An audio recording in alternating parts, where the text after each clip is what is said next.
Hey everybody, Kartik Subramaniam over at ADHI Schools. Welcome to your real estate tip of the week.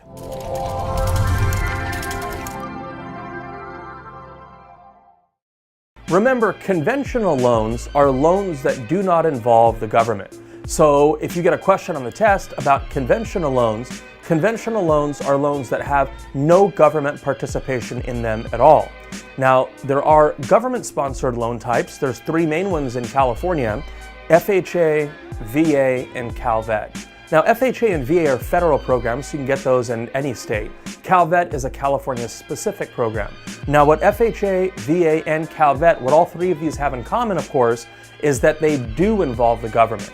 Loans that don't involve the government are called conventional loans.